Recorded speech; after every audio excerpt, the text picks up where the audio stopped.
We are here today with Laura Paoletti and Don Slater from Carnegie Mellon University, and we're going to talk a little bit about Alice, a visual programming tool. So, hi. Hi. Let's start from the very beginning, right? So, what is Alice?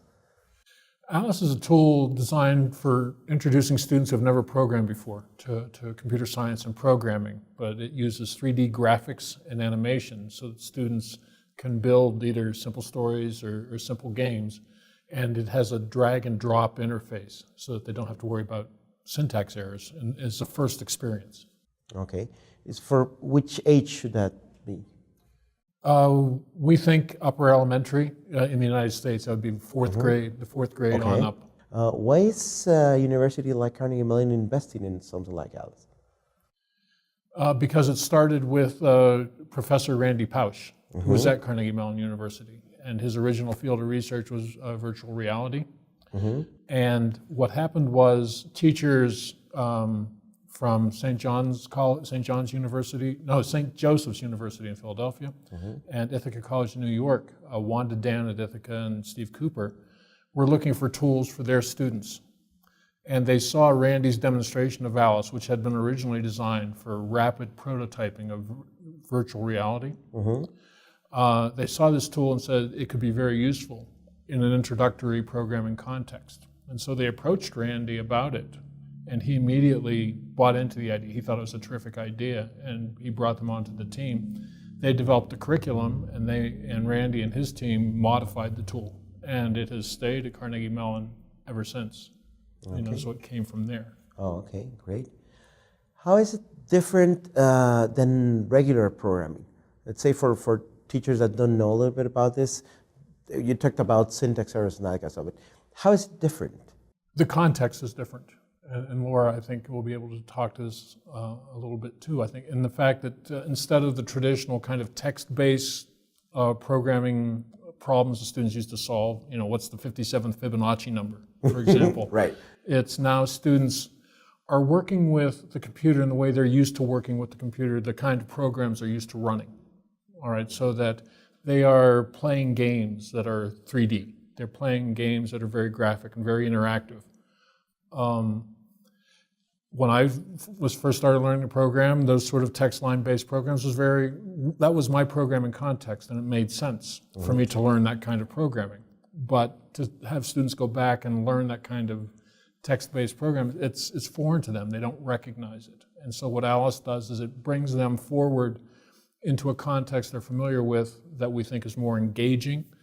And also it reduces some of the artificial hurdles to programming, syntax, and where does the semicolon go? It's as a computer scientist, I now know that where the syntax things are trivial errors. You learn that, but that's after the second or third language and experience that you realize that.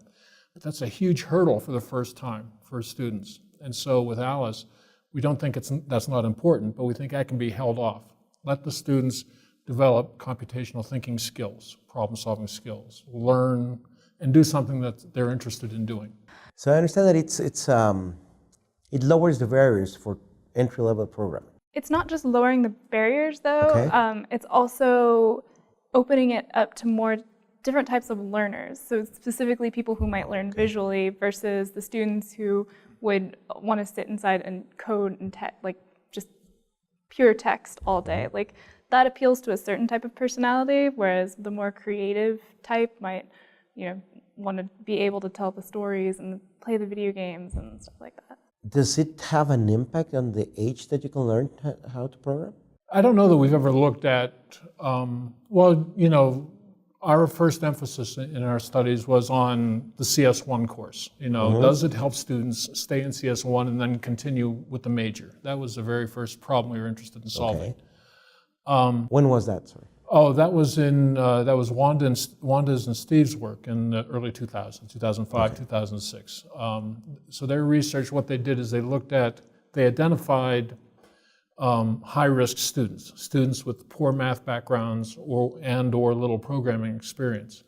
And so they were finding, Steve and Wanda were teaching these students who had declared they wanted to be CS majors. 50% of them were dropping after the first class, because of these hurdles. And by using Alice Wanda used it in a context, and it was in a separate course that the students took in conjunction with their CS1 course.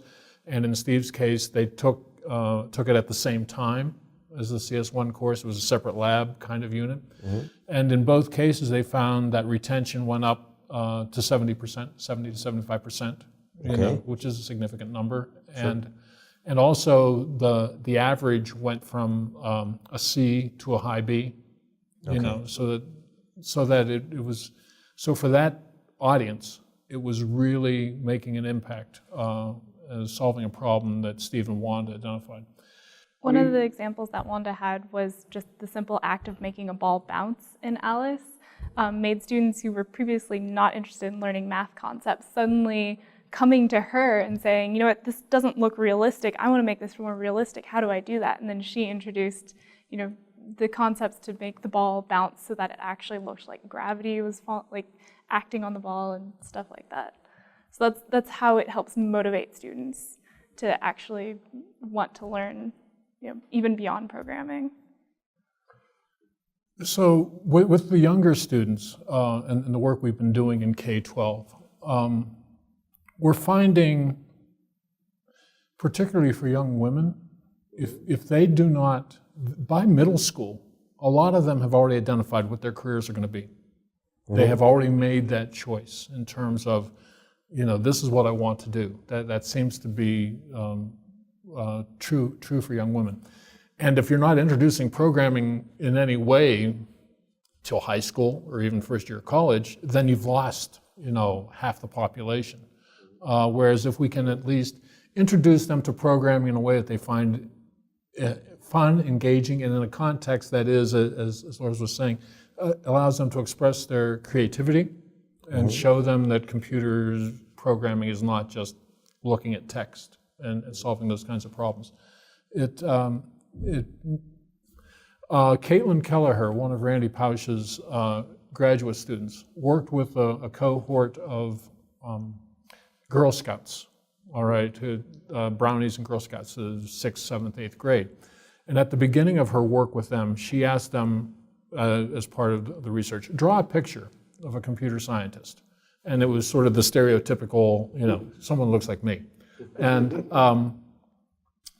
at the end of the work with Alice and with these girls, she said, draw a picture of a computer scientist. And suddenly the pictures looked like the girls. They said, they look like me. This can be me. Okay. And that just opens, So I think with Alice, the younger grades, we're trying to work on computational thinking, introduce basic computational thinking, but developmentally, they're not going to be as far along as a senior in high school or a freshman in college. But at least you've now opened the door to saying, this is something that is possible and engaging and something you might be interested in doing. Talking about, I at least would like to go more into high school and that kind of stuff. What sort of obstacles or what prevents teachers from using Alice in these classrooms, in your experience? Familiarity.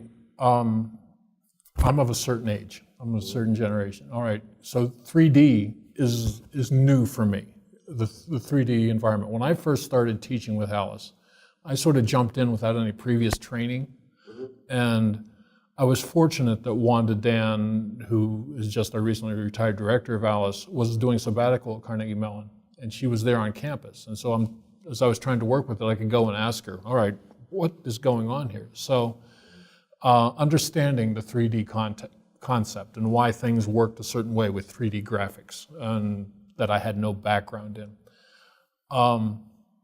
So for teachers who are a little bit older who are still not familiar with the 3D, they sort of have to get comfortable with that. I think the other impediment is if teachers want to be in control of the classroom, if they want to say, everybody's going to solve this problem this way, then Alice doesn't work as well as the teacher who says, all right, create a bouncing ball, and you figure out how to do it. All right, Alice allows the kids to jump in right away and try different things, and some will work, and then compare. So that I was working with a middle school in the United States this week, and we gave them a problem, and we said, okay, go ahead and try and solve this problem. This is what we want. We want the cow to eat a bale of hay. All right, go and figure out how to do it. And the whole period, the students worked on that problem, and then we made them get together and compare notes. How did you do it? How did you do it? Do you like, so that they can share the ideas and share their creativity. And you sort of develop this cohort of knowledge, so that even if a teacher, we have found in the States, that even if a teacher doesn't know everything there is to know about Alice, the students, because of their just comfort with 3D graphics and their familiarity with the system, are willing to try things, and they're not afraid of breaking it. Right. And so suddenly the knowledge base becomes more democratic, as it were. It's no longer just the teacher as the fount of all wisdom, but now the knowledge is distributed throughout the class. I have more of a general question on why, or I would like to give an encouraging message on why should kids learn or should be exposed to computational thinking. It's their future. It's the world is changing. The world that we're living in now is not the world I grew up in. All right, with the technology that's available to them, the resources that are available to them, just the way they interact with technology. It's my son likes to tease me that we have a PlayStation and video game system in the house, and he has told me, whatever game I bring into the house, he'd give me 2 weeks head start in trying to learn it, and probably the first day or two he would be, beating me up, because he understands that technology. He understands the machinery, as it were. He understands the control pad. I'm figuring out that certain buttons mean certain things at the same for each game, and so they're much more digitally literate, and we need to support that so that they can continue to be digitally and functionally literate in a society that's changing the way it is. I think another big part of it is just the fact that we're becoming more and more interdisciplinary in schools. At least at Carnegie Mellon and a lot of schools in the US, you pick a major. It used to be you pick a major and then you just stay with that. And you interact with other majors, but not a whole lot, and that's changing.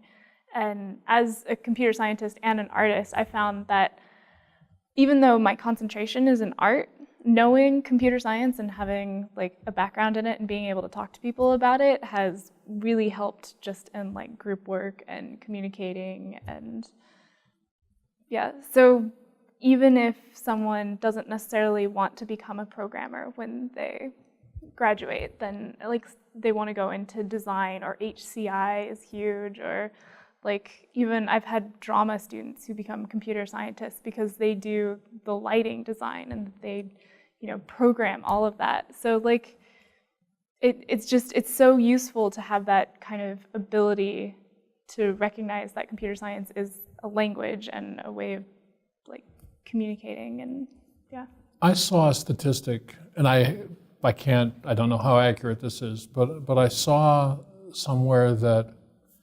25% of today's first graders are going to be involved in careers that haven't been invented yet.